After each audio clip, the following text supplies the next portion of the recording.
Bonjour à toutes et à tous.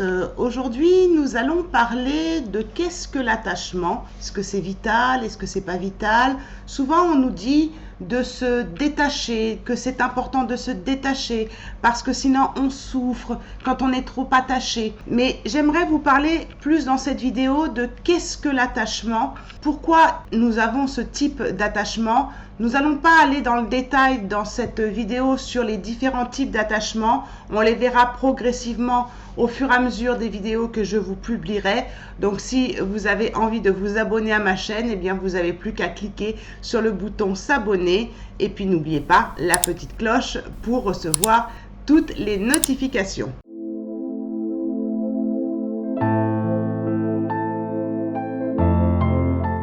Donc, en quelques mots, qu'est-ce que c'est vraiment l'attachement? En fait, le fait que nous soyons des êtres de nature, nous sommes de nature animale dès notre enfance. Donc, nous sommes forcément biologiquement programmés pour nous attacher aux autres, et ce, dès notre naissance. Et n'oublions pas que quand nous naissons, nous choisissons notre famille. Donc, nous choisissons aussi inconsciemment quel type d'attachement nous allons pouvoir expérimenter dans notre vie par rapport aux parents que nous avons choisis, par rapport aux gens, aux personnes qui vont être dans des figures parentales qui vont s'occuper de nous. Donc, c'est important de voir du côté psychologie, c'est ce que je vais vous parler un petit peu aujourd'hui, mais moi je vois dans mes consultations beaucoup de schémas d'attachement type désorganisé, anxieux ou évitant, mais on va pas aller dans le détail aujourd'hui, qui viennent beaucoup de vos vies antérieures. Pourquoi? Parce que on vient se réincarner dans cette vie-là pour vivre des expériences. Mais restons au côté psychologique de la chose. Dès la naissance, nous sommes donc programmés pour avoir cet attachement aux autres. Vous me contredirez pas si je vous dis un bébé seul n'existe pas, n'arrive pas à vivre. En effet, parce que un bébé humain ne peut survivre sans un adulte qui s'occupe de lui dans ses besoins affectifs, dans le fait d'être regardé, dans le fait d'être pris dans les bras, dans le fait d'être cajolé, bercé, dorloté, enfin vous voyez tout ça quoi. Donc forcément, lorsque ces interactions intenses avec la figure d'attachement principal, donc en général c'est la mère ou la personne qui s'occupe de lui, ça peut être le père, on voit aussi beaucoup de pères qui prennent des congés parentaux maintenant à la place de la mère, donc tout dépend, mais c'est vrai qu'en général c'est la mère qui berce comme ça. Donc cette figure principale d'attachement chez l'enfant qui s'occupe de lui, le bébé construit une relation dite justement d'attachement. Et c'est vital pour lui, c'est vital. Un enfant, il ne peut pas être sans être bercé, sans être dorloté. Et on arrive dans des schémas justement insécures, quand justement on n'a pas cette partie-là, quand on a juste nos besoins de survie qui sont nourris, c'est-à-dire nourriture, on me change et on me fait dormir.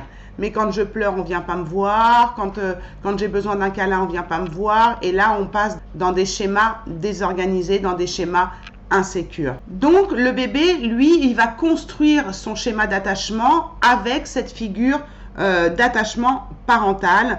C'est vraiment cette relation d'attachement primaire, elle va lui permettre de bien se développer tant physiquement que psychiquement. Et quand on n'a pas une figure parentale dite sécure, on va tomber dans un type d'attachement insécure. Mais il y a d'autres relations d'attachement qui se construisent ensuite avec les autres personnes, les proches de notre famille. Ça peut souvent être les grands-parents, parce que les enfants sont souvent gardés par les grands-parents. Donc il y a une figure d'attachement aussi avec d'autres personnes que les parents. Et puis ça peut être aussi en dehors de la famille, comme la nourrice. Vous voyez, par exemple, ou une tante, ou enfin voilà, la personne qui a pris soin de l'enfant. Ensuite, on passe à l'âge adulte, où là, effectivement, on est concerné plus dans nos relations avec notre conjoint ou conjointe. Et c'est là que ressort, en fait, les schémas d'attachement primaire qui nous a manqué dans notre enfance ou qu'on a eu. Parce que tout le monde n'est pas dans des schémas insécures. il y a des personnes qui sont dans des schémas sécures parce qu'ils ont eu justement ce besoin vital qui est manger, dormir, boire, tout ça, mais qui est aussi affectif, qui est aussi d'être bercé, cajolé, pris dans les bras et tout ça. Tous les bébés n'ont pas ça, d'accord ?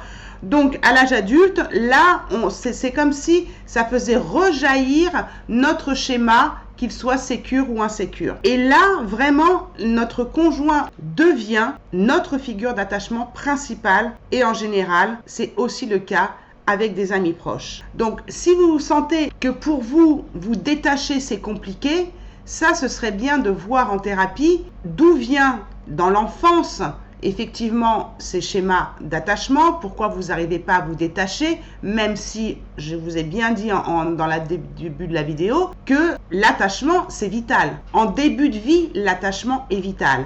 Et si cet attachement vital en début de vie n'a pas été sécure, forcément ça va poser des problématiques à l'âge adulte ou encore déjà à l'adolescence, début adulte. Et donc je vous parle plus du côté psychologique, mais n'oubliez pas aussi l'incarnation de vos vies antérieures. Qu'est-ce que vous avez vécu dans vos vies antérieures? Est-ce que vous avez vécu une période où votre mère vous a délaissé ou ce genre de choses? Je vois en consultation des personnes où on résout, pas totalement, puisqu'on va aussi voir dans la psychologie, mais on arrive à trouver la source du schéma désorganisé ou dit insécure, anxieux ou évitant dans les vies antérieures et qu'on vient répéter des schémas en fait. C'est des schémas répétitifs et en plus, comme je vous disais, on choisit nos parents. Mais si on reste dans la psychologie, dans les années 60 à peu près, on a commencé à chercher un petit peu, en tout cas les psychologues ont commencé à chercher un petit peu justement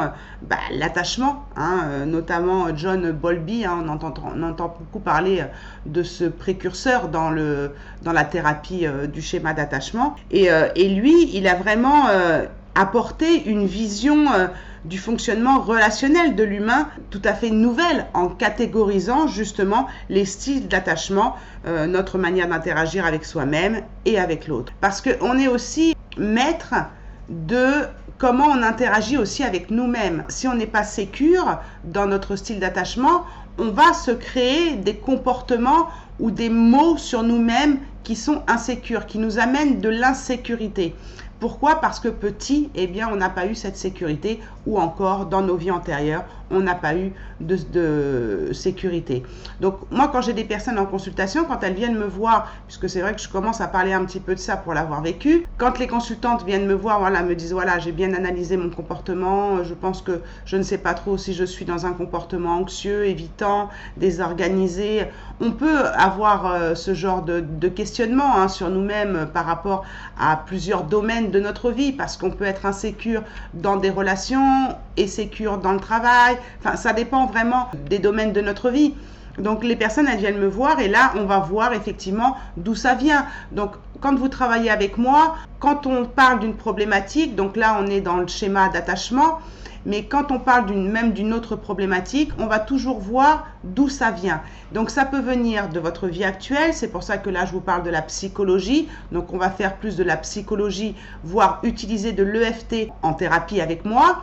Mais on peut aussi s'apercevoir que ça peut venir de vie antérieure ou encore un schéma que l'on répète d'un ancêtre, c'est-à-dire du transgénérationnel. Donc pour moi, la psychologie reste quand même très importante si vraiment ce schéma d'attachement qui est vital n'est pas assouvi ou n'a pas été assouvi dans notre vie actuelle, c'est important de voir au niveau de la psychologie. Mais si jamais c'est bien plus profond que ça, moi j'aime bien aller toujours en profondeur. Quand je vous parle des blessures de l'âme, de travailler vos blessures de l'âme, je vous dis toujours, les blessures de l'âme ne viennent pas que de l'enfance. Ça vient aussi du transgénérationnel, c'est-à-dire des blessures qui ne vous appartiennent pas ou encore des choses que vous avez de mémoire karmique qui viennent de vos vies antérieures. Donc avec les schémas d'attachement, moi je travaille exactement de la même façon.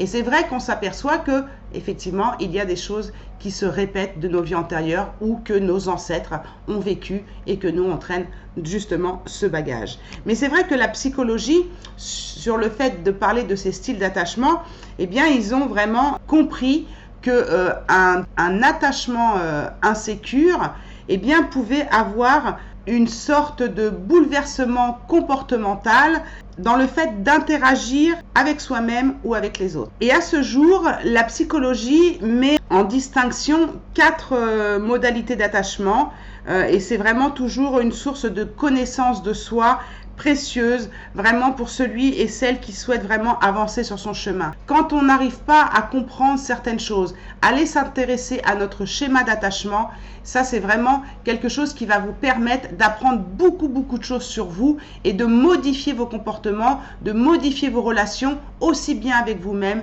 qu'avec d'autres personnes. Et le fait d'avoir catégorisé, c'est pas mettre des étiquettes, ce qu'on fait les psychologues. Le fait de catégoriser vraiment les typologies de personnalité, donc insécure, où il y a effectivement 3 groupes dans les styles d'attachement insécure, qui sont l'attachement anxieux, l'attachement évitant ou encore désorganisé, où là on bascule entre l'évitement et l'anxieux. Et puis on a un 4e qui s'appelle l'évitement sécure.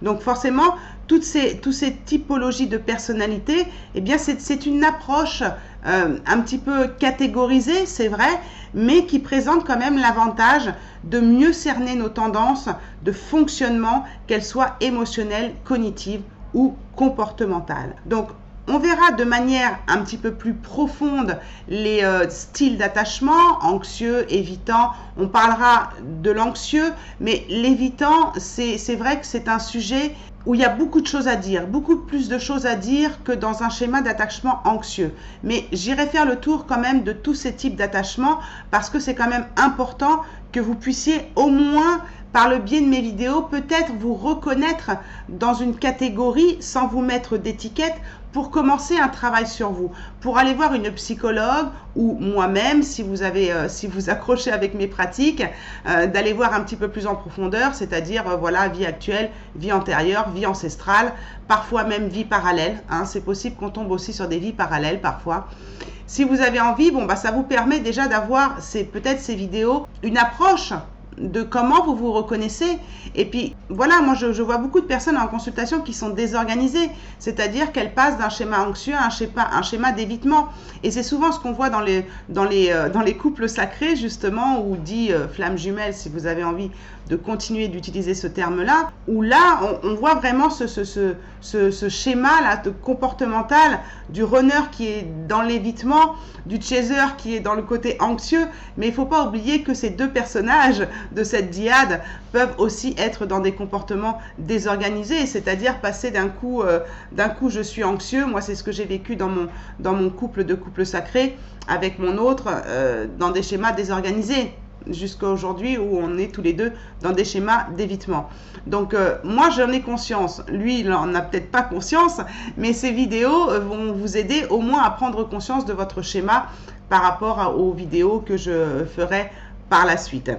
Donc ça, on le verra de manière plus subtile sur chaque style d'attachement dans les prochaines vidéos. Et donc, ça vous permettra peut-être d'ajouter votre propre analyse à celle d'un thérapeute sur les traits de votre propre personnalité. Voilà pour cette vidéo. Vous avez de la chance parce qu'aujourd'hui, j'ai fait une vidéo courte, donc ne vous y habituez pas, parce que je ne suis pas du genre à faire des vidéos courtes, donc je ferai un peu plus long la prochaine fois. Il faut savoir que YouTube est devenu une source télévisuelle, c'est-à-dire qu'ils se sont rendus compte que même en ayant mis des shorts sur leur chaîne, en ayant appliqué un petit peu les règles de Instagram, TikTok ou Facebook avec des vidéos très courtes, ils s'aperçoivent de plus en plus que les vidéos sont regardées sur des téléviseurs et non plus sur des portables. Donc il y en a encore qui regardent sur des portables, mais de plus en plus ils voient leur analyse YouTube regarder des longues vidéos. Donc moi je suis pas pour courtes ou longues. Quand j'ai des choses à dire, je les dis, et quand il n'y a pas besoin d'aller plus loin, je ne le dis pas. Donc voilà, aujourd'hui profitez-en, c'est une vidéo courte, mais ce sera plus long la prochaine fois. Donc si vous n'aimez pas les vidéos longues, faut pas vous abonner à ma chaîne, d'accord? Bon, en tout cas, je vous fais de gros bisous. Merci d'avance pour vos likes, vos partages. Je vous embrasse très très fort et n'oubliez pas que la personne la plus importante, c'est vous. Prenez soin de vous pour mieux prendre soin des autres. Ciao, ciao.